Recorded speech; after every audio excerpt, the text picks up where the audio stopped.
কিদৰে চলিছে এতিয়া ৰাজ্যৰ গুৰুত্বপূৰ্ণ বিভাগসমূহ কেনেদৰে চলাইছে ৰাজ্যৰ গুৰুত্বপূৰ্ণ বিভাগসমূহ একাংশ চৰকাৰী বিষয়া কৰ্মচাৰীয়ে এক প্ৰকাৰ যেন মুখ্যমন্ত্ৰী নিৰ্দেশকক কেৰেপ নকৰি একাংশ বিষয়া কৰ্মচাৰীয়ে এতিয়া চলাই গৈছে নিজ নিজ বিভাগসমূহ আৰু বিভাগীয় মন্ত্ৰীক যেন কেৰেপ নকৰে এইসকল বিষয়া কৰ্মচাৰী আৰু নিজৰ খেয়ালখুচি মতে যেন কাৰ্যালয় চলাই গৈছে নিজৰ বিভাগসমূহ চলাই গৈছে একাংশ চৰকাৰী বিষয়া কৰ্মচাৰী আৰু আমি বৰ্তমান উপস্থিত আছোঁ এয়া হৈছে অসম বীজ নিগম আৰু অসম বীজ নিগমৰ বিৰুদ্ধে এতিয়া কেতবোৰ অভিযোগ উত্থাপন হৈছে কিয়নো আমি যেতিয়া ইয়াত আহি উপস্থিত হৈছোঁ ইয়াত দেখিবলৈ পাইছোঁ যে সময় এতিয়া 3 বাজি গৈছে 3 বজাৰ পিছতো এই কাৰ্যালয়টোত এই বিভাগটোত আহি উপস্থিত হোৱা নাই যিগৰাকী চেয়াৰমেন আছে যিগৰাকী ভাইচ চেয়াৰমেন আছে এই ভাইচ চেয়াৰমেন এগৰাকীও বিষয়া কিন্তু এগৰাকীও কৰ্মচাৰী কিন্তু ইয়াত উপস্থিত নাই আনহাতে আন এক অভিযোগ উত্থাপন হৈছে যে এই বিভাগটোৱে আচলতে কৃষকক যিটো সময়ত ধানৰ বীজ যোগান ধৰিব লাগিছিল সেই সময়ত ধানৰ সলনি কিন্তু ৰাজমাহ যোগান ধৰাৰে এক অভিযোগ উত্থাপন হৈছে আচলতে এই বিভাগটোৰ বিৰুদ্ধে কেতিয়া কঠোৰ হ'ব বিভাগীয় মন্ত্ৰীগৰাকী আচলতে কেতিয়া সাৰ পাব নে এনেদৰে চকুমুটা কুলিৰভাৱে ধৰি থাকিব কৃষকৰ যি মূৰৰ ঘাম সেই মূৰৰ ঘাম আচলতে এই বিভাগসমূহে যেন কেতিয়া বুজি পাব সেয়া কিন্তু পৰৱৰ্তী সময়ত হৈ পৰিব লক্ষণীয় কিন্তু এটা কথা ক'ব লাগিব যিহেতু 4 বাজি গৈছে 4 বজাৰ পিছতো যেন এই বিভাগটোত আহি উপস্থিত হোৱা নাই যিগৰাকী চেয়াৰমেন আছে যিগৰাকী ভাইচ চেয়াৰমেন আছে যিবোৰ বিষয়া কৰ্মচাৰী আছে বিষয়া কৰ্মচাৰীসকলে আচলতে এনেদৰে এতিয়া চলি গৈছে চলাই নিছে একাংশ চৰকাৰী গুৰুত্বপূৰ্ণ বিভাগ আপোনালোকে কৃষকক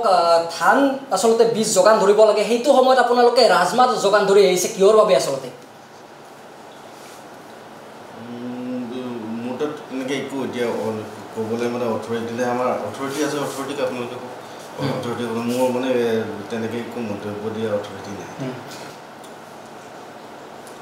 সেইটোৱে মই কৈছোঁ মোৰ এতিয়া একো নাই মোৰ ক'বলগীয়া আপোনালোকে যদি মোৰ অথৰিটি আছে অথৰিটি কৰিব পাৰে মানে আপোনালোকে মন্তব্য দিয়াৰ পৰা বিৰত মোৰ যিহেতু অথৰিটি নাই সেইকাৰণে মই দিয়া নাই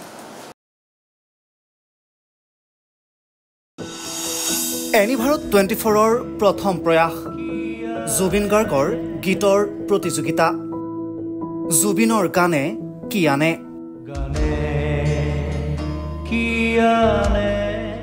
অডিশ্যনৰ বাবে যোগাযোগ কৰক 8638661821 আৰু 8812831556 নম্বৰত এনিভাৰত 24 উদ্যোগত এটা নতুন সংগীতৰ প্ৰতিযোগিতা আয়োজন কৰা হৈছে য'ত মোৰ গানৰ প্ৰতিযোগিতা হ'ব আপোনালোকে তাত প্ৰতিযোগী হিচাপে আহিবলৈ পাৰিব আৰু মোৰ ফালৰ পৰা আন্তৰিক শুভকামনা জনাইছোঁ আৰু অনুষ্ঠানটোৰ নাম হৈছে গানে কি আনে